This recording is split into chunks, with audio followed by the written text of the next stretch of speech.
مرتبہ حضور دریافت کرتے ہیں حضرت عمر سے، عمر تمہیں 27 ذوالحج کو حضرت عمر کو حضرت عمر آج ہم بات کرنے والے ہیں ایک ایسی شخصیت جن کی بہادری، انصاف اور عدل کی مثال پوری دنیا میں دی جاتی ہے، حضرت عمر رضی اللہ تعالیٰ عنہ۔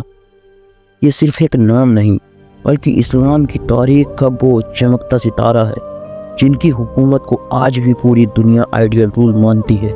حضرت عمر رضی اللہ تعالیٰ عنہ ایک عظیم لیڈر تھے، عادل انسان تھے اور اسلامی تاریخ کے ایک بے مثال شخصیت تھے۔ ان کا نظام عدل اور حکومت آج بھی ایک مثال ہے۔ ان کی زندگی سے ہمیں صبر، انصاف اور اللہ کا ڈر رکھنے کی تعلیم ملتی ہے۔ حضرت عمر رضی اللہ تعالیٰ عنہ اسلام قبول کرنے سے پہلے آپ صلی اللہ علیہ وسلم کے اتنے بڑے دشمن تھے کہ ان کی شدت اتنی تھی کہ ایک دن غصے میں تلوار کے ساتھ آپ صلی اللہ علیہ وسلم کو قتل کرنے کا ارادہ بنایا اور تلوار کو اٹھایا اور نکل پڑے آپ صلی اللہ علیہ وسلم کو قتل کرنے کے لیے۔ مگر راستے میں جب ان کو پتہ چلا کہ ان کی بہن اور بہنوئی نے اسلام قبول کر لیا ہے تو پہلے ان کے گھر گئے اور وہاں انہوں نے دیکھا کہ دونوں قرآن کی تلاوت کر رہے ہیں۔ جب بہن نے سورہ طٰہٰ کی تلاوت سنائی تو ان کا دل نرم ہو گیا اور وہیں عمر جو اسلام کا سب سے بڑا دشمن، وہ اسلام کا سب سے عظیم سپاہی بن گیا۔ اور جب حضرت ابو بکر رضی اللہ تعالیٰ عنہ کی وفات کے بعد حضرت عمر رضی اللہ تعالیٰ عنہ کو دوسرا خلیفہ بنایا گیا۔ ان کی حکومت کا طریقہ بالکل عدل اور انصاف پر مبنی تھا اور انہوں نے سکھا دیا تھا کہ ایک حکمران کیسا ہوتا ہے۔ راستوں پہ جا کے غریبوں کی مدد کرنا، لوگوں کی فکر کرنا، ہر شخص کے حق کا خیال رکھنا ان کا معمول تھا۔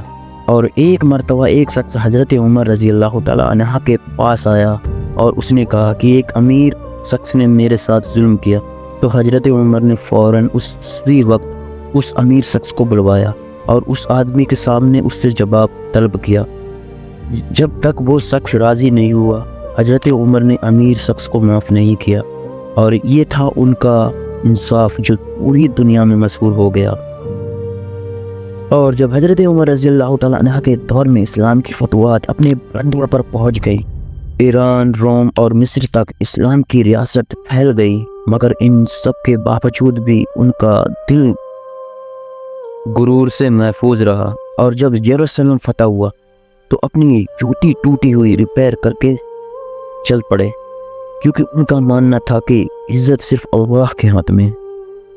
اور جب حضرت عمر رضی اللہ تعالیٰ عنہ کی شہادت ہوئی 26 ذوالحجہ 30 ہجری کو، ایک غدار نے ان پر نماز کے دوران وار کیا۔ 3 دن تک زخموں سے لڑتے رہے اور پھر اس دنیا سے پردہ فرما لیا، مگر آج بھی ان کا تقوی، انصاف اور ہمت آج بھی لوگوں کے دلوں میں محفوظ ہے۔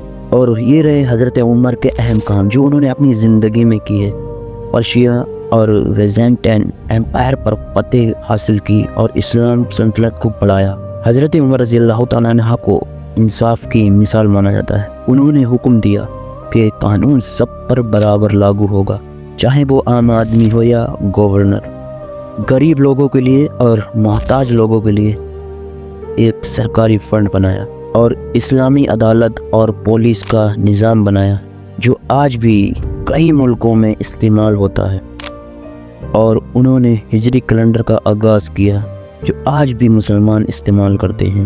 حضرت عمر رضی اللہ تعالیٰ عنہ کو 644 سینچری میں فجر کی نماز کے دوران ایک ماجوسی غلام نے ابو لولو فیروز نے شہادت دے دی۔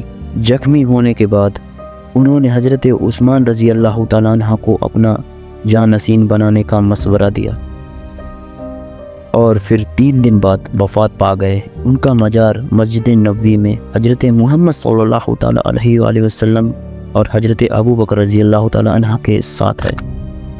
دوستو، حضرت عمر رضی اللہ تعالیٰ عنہ کی زندگی ہمیں سکھاتی ہے کہ اگر ہم عدل اور انصاف پر چلیں، اللہ ہمیں دنیا اور آخرت دونوں میں کامیابی دے گا۔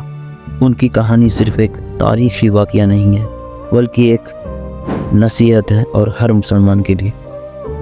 اگر آپ کو یہ ویڈیو پسند آئی ہو تو لائک کریں، شیئر کریں اور ہمارے چینل کو سبسکرائب کریں۔ جزاک اللہ۔